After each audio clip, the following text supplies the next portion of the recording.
Before we get into the video, shout out to our sponsors Subside Clothing Brand. Subside is a new, up-and-coming clothing brand established in Bristol that is looking to add something different with their clean designs that celebrate their roots. You can find the link to all their social medias in the description of this video. From the Terrace Podcast and Subside Clothing Brand, it's a match made in heaven. Support the boys, support the grind, shop Subside. Hello and welcome back to the From the Terrace Podcast and to another edition of Champ Talk. Me and Regan are back talking the best of the championship action. Yes, I'm wearing a hat indoors. We will not go any further on the matter. Regan did it in his predictions. I'm allowed to do it in a video. I think we're allowed one terrible bit of a dress sense each. Terrible, and I think there's I think is the reason I've got my hat on, Regan, the same reason you had yours on. Is it? No? Or do you not want to comment on that? Regan's not commenting on that. So anyway, we'll get into the championship action. And Regan, the biggest game of the game, it was obviously on Friday night. Swansea 2, Norwich 0. Swansea beating the league leaders Norwich. Norwich were without Emi Buendia. Swansea scored goals either side of half time. Andre Ayew getting the first after some terrible defending from Norwich, and then Conor Hourihane stepping up with another goal for Swansea. Thoughts on the game, and what does this mean for the automatic promotion race, Regan? Are Norwich are they too reliant on Emi Buendia because their record without him is terrible?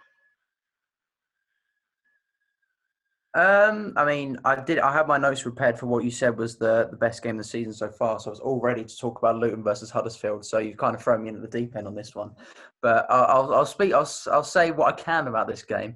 I said in our predictions on our on the Twitter page, follow us, that I can only see this going one way because that creativity of Norwich really went through Emi Buendia the most of the games, and I feel like they really needed that to try and break down a really solid defensive team, as everyone knows what Swansea are now. They're a solid defensive team, and I feel like they really I could tell watching the game, they really missed that, like attacking down the right a lot, attacking through the middle. They just couldn't really do that to really any prevail at the end, which is a shame because it was two really good teams going at it. And it's just a shame because I feel like if Buendia was there, it would have been a fantastic game. I could have seen Swansea maybe conceding two. If that would have been an absolutely brilliant game. But Swansea didn't really have much to worry about. And like you touched on, Conor Hourihane, what a brilliant signing he's been. He's like the Ryan Brewster of this season. They brought him in on loan, and he's basically made their team so much better. And he's only played a couple games. And you talk about Swansea's defensive capabilities. Now we can start talking about even more about the offensive capabilities because now they've got more goal scoring power now with that signing. I mean, I didn't predict this, but them and probably a team we'll probably talk about in a minute look like the best team going into the final stretch of season, and they might get top two. They certainly might get top two. On the game further, you said Norwich struggled to really break down that Swansea's defensive system, and Norwich did only have one shot on target, and they're really struggling for shots on target. And we've mentioned their absence of Emi Buendia, and it would have made it a better game. As a Brentford fan, I'd probably wanted more of a draw in this game, maybe even a Norwich win, just because I'm not fussed about winning the title. I just want that top two, as we mentioned. But and Buendia would have helped Norwich, but Norwich looked really flat. And they've drawn at Millwall, they've drawn against Borough, and now they've failed to score against Swansea as well. Is this, me and you sort of always said that we think Norwich are going to blow this league away. Is this just a blip, or can you see this becoming a more long-term thing? Can you realistically see them dropping out of the top two come the end of the season? I suppose it all depends on their luck recently ain't been great with a Pukki injury and whatever, but that's kind of their own fault that they don't have a viable backup for him up front. So I suppose that's their own. Actually, no, they had Jordan Hugo and he got injured as well. To be fair, as well. But it's a bit of luck there that they don't really have, but you need that to really do well in this league. I can't think of many teams that haven't had a bit of luck to succeed in this league. And Buendia, obviously that's not luck. That's just him being stupid. But I mean, I've said this many, many times, but towards these going into these important games, the back end of the season, all you really need is a bit of momentum, and what can be a 1-game loss and then a draw or something can turn into a 2-game loss, 2-game losing streak, 3 games, and then you're really in a bad situation. So I'd like to call it a blip at the moment, but I said that about, who was it? I can't remember. I think it was Bristol City when they started losing games at the beginning of the season. I was like, okay, this is a blip, and they're going to pick it up. And then look what happened. They didn't pick it up hardly at all. The same with Reading. So I hope this is only a blip because they've got the quality to stay up there. But I think for the competitive of the league, it's best that they slip back a bit and let other teams fight for that, because I prefer Norwich in the playoffs and just see them go straight back up.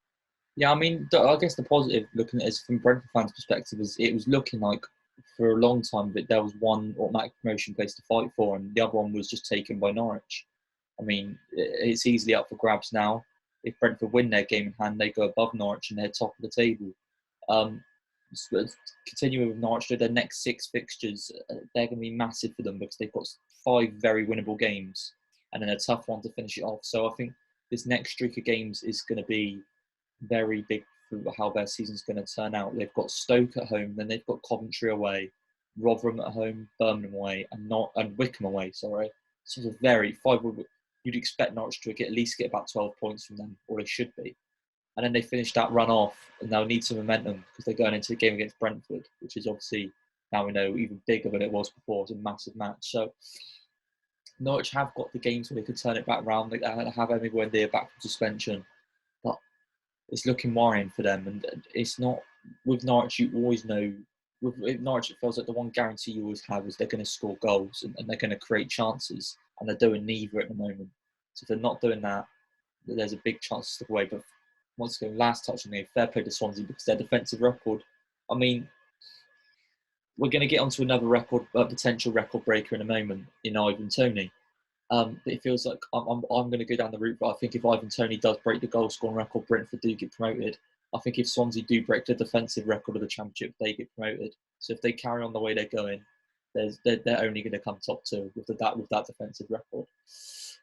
Moving on to Brentford, as I just alluded to there, they won 4-1 at the Riverside. And we have spoke about Brentford quite a lot recently, but they just keep pulling out results. That's 20 games unbeaten now. They're bearing down on the Championship unbeaten record. Ivan Toney with another 2 goals. He's on 22 goals in the league already this season with 7 assists. The most in a campaign ever by a Championship striker is 30, which was Glenn Murray. Someone else we're going to get onto later. And I mean, surely, Regan, the projection is that with his current rate, Ivan Toney's on course to get 35, 36 goals this season. Is it do you think it's a matter of if Ivan Toney scores that many goals, Brentford get promoted? You'd like to think so, but I think I said in the Twitter videos that I still have some doubts about Brentford's defensive capabilities because they are conceding 1 or 2 goals every game now, every so often. So that has to play on the team's mind, because you can, if Ivan Toney scores 2 in a game, but your defence is shaking, you concede 2. That doesn't mean promotion to me, but with the quality that Brentford have, I expect that to happen, because Ivan Toney's not just a goal scorer, he's also a facilitator. So he's not just getting on the end of crosses, etc. He's also setting other people up. So if he's scoring 1, you're more than likely you scored more than 1 eventually. So I can definitely see that happen. And obviously from a Fulham fan that knows what it's like to go unbeaten for that long period of time. I think, are we the one that holds the record? I think we might all... Reading hold the record, but you're within the top couple of teams too. I think we're like 20. I think we were like 23 to 26 unbeaten, something like that, a couple of seasons ago. So I know what it's like. Obviously not a player, but from a fan's point of view, that when you come towards these few games that really count, if you want to break that record, they're what's some of the hardest, because you know all your hard work in your 20th game, you're unbeaten. Your 21st, there's more and more pressure on you to try and get those last ones to. I mean, if you're going for the record, which every team should, it's those last few games that really count. And to be fair, based on the last few games, I can't see Brentford slowing down at all. I mean, like I said in our predictions, Borough recently very strong defensive team, and they've got offensive capabilities. Which, wow, that's gone quite dark. There's a ghost somewhere. It's probably Brentford. I don't know what I'm saying, but yeah, I'm slating Brentford off, and now they're coming for me. Who is that? Neil Maupay.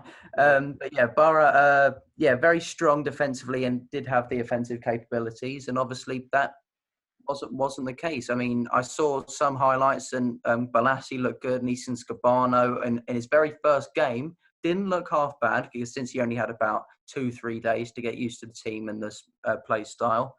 But at the end of the day, it doesn't really matter. I said that I'd back the team that were on form, and yeah, I mean, I'd probably continue to back them because they are the best team in the league right now, even though they're terrible, really, because they can't beat us.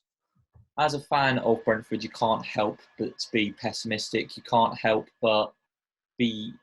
As a fan, you're always going to be more worried about your team than other people are, aren't you? It's just natural. And I thought with this game, even though Josh Silva and Brian Mbeumo were back, which a boost for Brentford, they were both on the bench. And I just thought, I don't know if this team can continuously do it. They keep playing with each other. They're going to be tired at some point. It's not our strongest team, like we know, with the injuries Brentford have. They turn up and they score 4 goals at the Riverside, and that can't be overlooked. Middlesbrough's defensive record, as we know, is one of the best in the division, and Brentford have gone and scored 4 there. I think the only concern for Brentford, as you mentioned, is the defence does need to tighten up. Thomas Frank knows that. He said it in post-match interviews. But you can't keep conceding first. Brentford has shown. I think this game shows more than ever a brilliant resilience in that team, and a team that has clearly got great togetherness. But if you keep conceding early goals, there's going to be teams that set up shop, and you're not going to be able to break down everyone. So as a concern for Brentford, they need to stop conceding silly goals. But at the moment, 20 games unbeaten, you can't really argue. There's another big one on Wednesday night against Reading at the Medeski. We'll move on, Regan, though. We'll go on to our next game we're going to discuss. And we're going to discuss Nottingham Forest winning 3-0 at Wycombe. Now, I wanted to bring this up. Glenn Murray got 2 on his debut for Nottingham Forest. Chris Hughton reunited once again with him. And Anthony Knockaert, another former Brighton player who was with Hughton there, scoring the other goal. They're winning 3-0. I sort of the thing I want to take from this, we know this season for Forest is pretty much over. They're looking to stay up. They're going to stay up by the looks of it. But there's not really much else they can achieve. So with these former Brighton players, Gaetan Bong got an assist as well. Do you think Chris Hughton can potentially rebuild another promotion side next season with the squad he has at Nottingham Forest? I don't see why not. I mean, if he wants to keep majority of those players, I feel like he's going to have to ask the board for quite a bit of money because obviously Anthony Knockaert's on loan. And I think we imagine we're going to put quite a high price tag on him because we just want to make as much money as we can because he's not the greatest.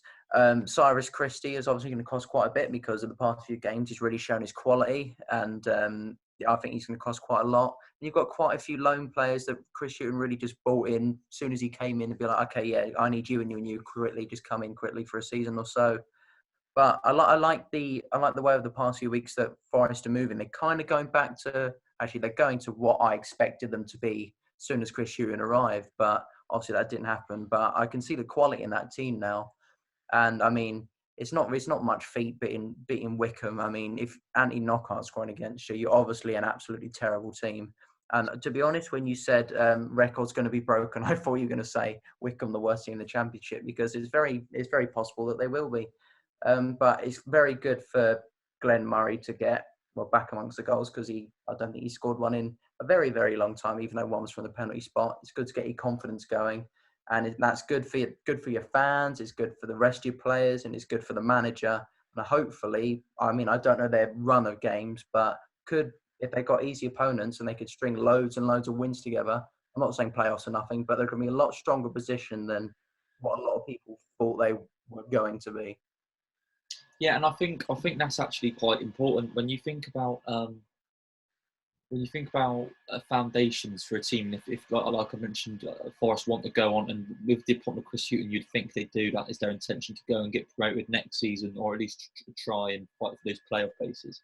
You want steady foundations. You want a team that believes in the manager, and you're not going to have a team that believes in the manager if you're hovering around the relegation zone for the rest of the season. So I think it's important for Chris Hughton to try and drag that team up to at least mid-table around that position, which is very possible when he's a great manager. And just so they can build for next season, I think it is a very important thing for him.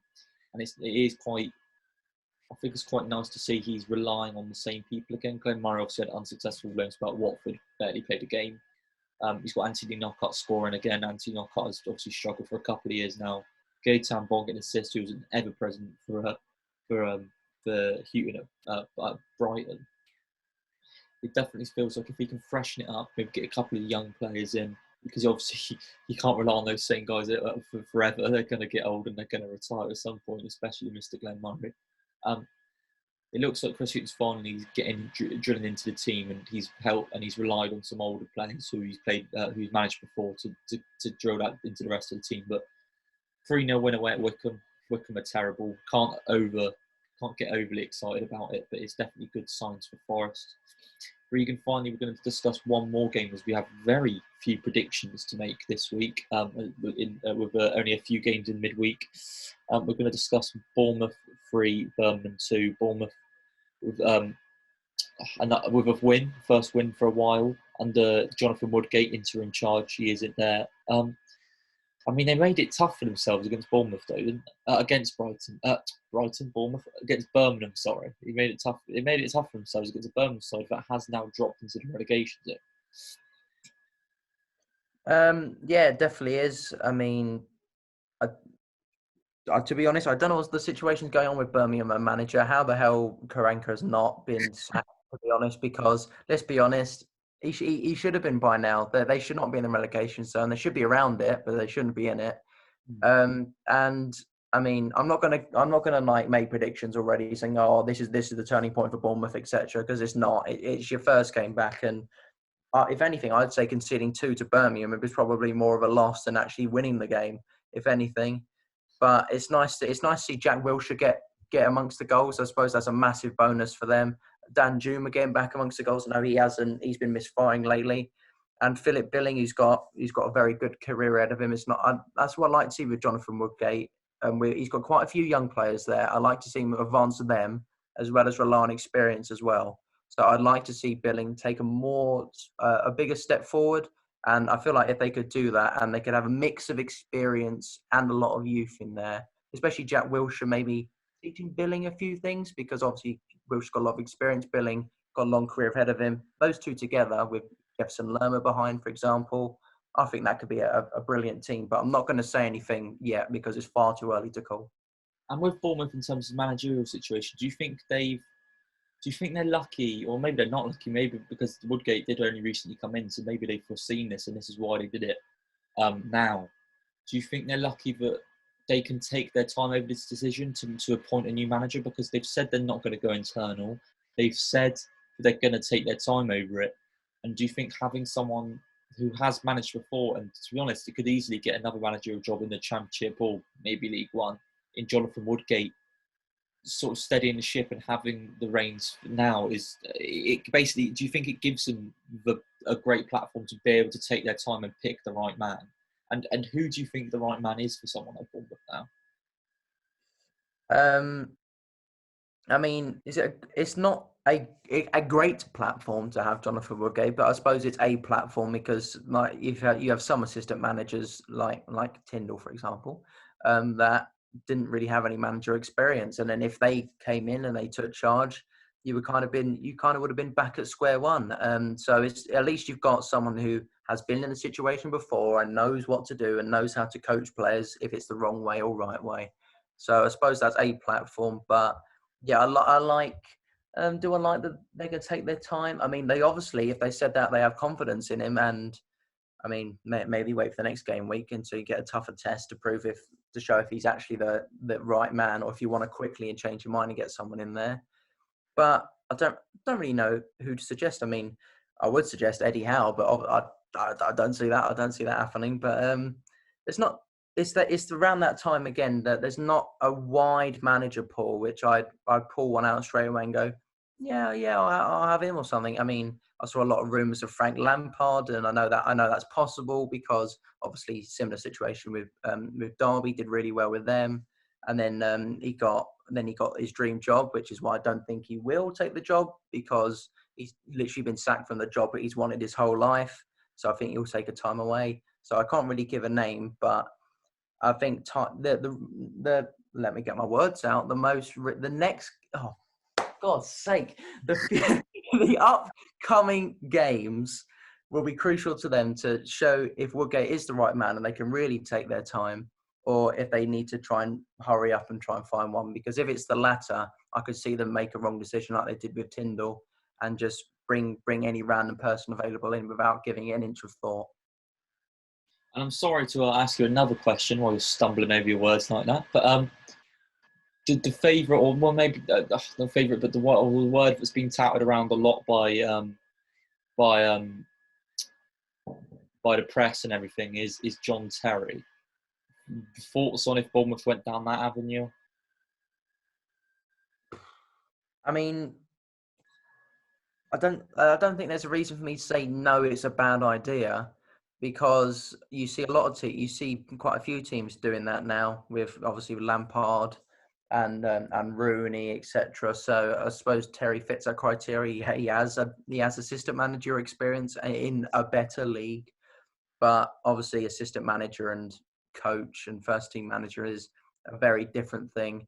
So I can see the reason why he'd be a candidate, because obviously he wants to be a manager, and I feel like a team that is in the Championship at around a similar level to what Derby and Lampard was is probably a good first stepping stone.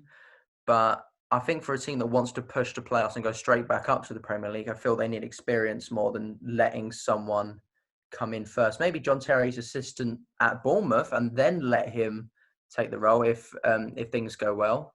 But I don't think hiring assistant manager for a contending championship Oh my God! A team who wants to contend for the championship title. It's 8:00 and I'm tired. All right. It's Sunday night. We're recording. We'll let him have a time. Try and find someone with experience first if you want to contend for the title, and then bring. But if you're not and you want to stay in the championship and give someone else a chance, bring in John Terry. Sure, why not? I'm going to have a drink. Well, you have a drink, Regan. I'll give my views on it. I think, to be honest, for Bournemouth, they need to get in someone who's, I think, who fits that club, is young and hungry. So maybe a John Terry is a good idea, and now I think that suits the club. But they said if they want to go down, if they're doing this external appointment thing, if they want to go down a different route, you've had Eddie Howe, who, although was there for years, is still a young up and coming manager, or one with what things to learn. Jason Tyndall, you went down the same route, and he was obviously an internal appointment. I mean, if you go for Woodgate, you're doing the same thing. If you go for John Terry, I feel like you're doing the same thing. I feel a more experienced manager, just for a few years, might be a good idea at Bournemouth, to be honest. Although it doesn't feel like it suits them particularly.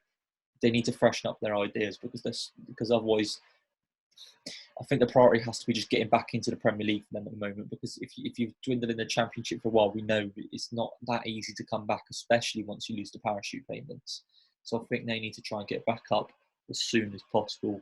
And as for Birmingham, they are terrible, and they all have genuine concerns of going down now, because the teams like Rotherham are winning games. Derby don't look like they're going to go down.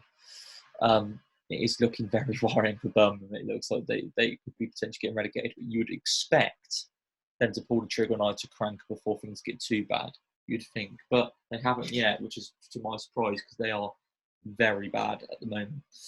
Anyway, Regan, we'll get on to predictions now. If you review how we did on the weekend, then we just have only the 3 games to predict in this midweek game week. Well, I'll say it once again. If you didn't know our predictions, then obviously you're not following our Twitter, so you might as well go and do it. Why not? It's free. Exactly. But I'll give an insight as how the last week's went, and say that if Bill gets all these predictions right in this midweek and I get them all wrong, he still won't have more than me this weekend, because Bill got 2 this weekend, which is interesting. You come in for the expert knowledge. Exactly. I mean, let's just say if Bournemouth didn't win and Forest didn't win, you would have had absolutely none. So Oh, that is sort of the point of predictions. Well, if none of yours came right, you would have had none as well. no, I'm saying that, I mean, I need 5 of mine to not be right to get to be wrong when you only needed 2, which are basically givens. Yeah. But I mean, I got Swansea right, I got Bournemouth right, Brentford, Rotherham, and Nottingham Forest. So that's obviously, if you can count, congrats. That's 5-2 for that week. And let me just try and find this one because I'm looking for 2 big numbers at the top. Oh, there they are. Bill, you got 123, which is nice. And do you remember about, I don't know, about 6 or 7 weeks ago, it was like 11. You went, oh, he's going to come back over this period or whatever. 17 by any chance? Is it 17? Was it 16? No, 19 actually. It's 123, 142. Wow. Oh no, I feel like I'm at a point of no return. I should And by the way, my team is not in the championship, and Bill's is, and yet I'm. maybe that gives you an advantage, Regan. You're impartial. Like, remember, I'm doing better in the fantasy Premier League, and I'm a championship fan, so maybe not having. Based on the seasons happening, I'm not a Premier League fan either. Well, yeah, you'll be a championship fan next season anyway. So Yeah. we'll get into predictions. Only the 3 games, like I mentioned, the 2 Tuesday nights are the first one, Regan, Rotherham, Cardiff. Mick McCarthy got his first win in charge on Saturday. He did, yeah, but you're coming up against one of the most informed teams in the league, if you can believe that, in Rotherham. Yeah.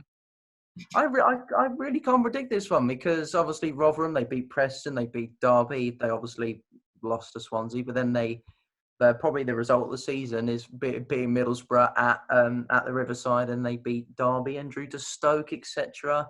But they come up against obviously an improving Cardiff team, so it's quite a difficult one to call.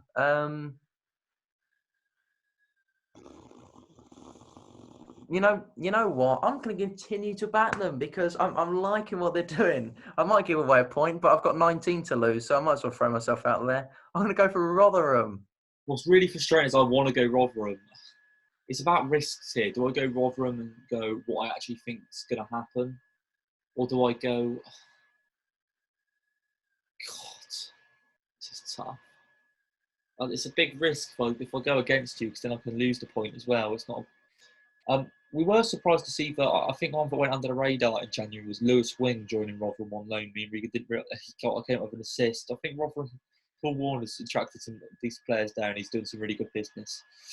I do back Rotherham. You know what though? Cardiff got to winning ways with Mick McCarthy in the 7-side derby. Looked quite good. I'll go for a draw.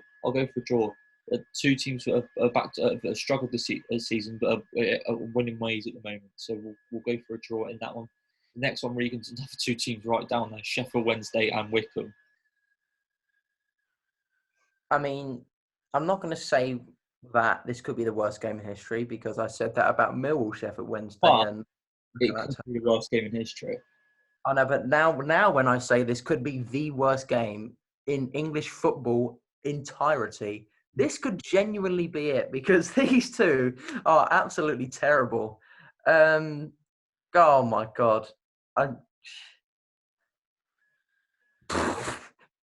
thing is, it's so hard to predict because these 2 teams are so bad. Sheffield Wednesday is still without a permanent manager, which just baffles me.